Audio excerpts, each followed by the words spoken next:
Hi, my name is Danny Tang. I'm a senior stylist here at SeanHanna at Putney. Today I created a slick, glam, sophisticated look. I first used the wet detangler to detangle my model's hair.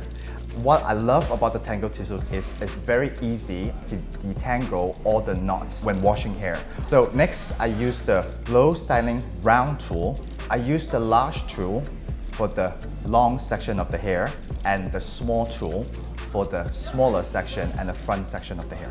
I really enjoy the result that I am getting in terms of the sleekness and the shine. So to finish the look, I use the back combing hairbrush to finish the hair and give a little bit of volume of the fringe sections.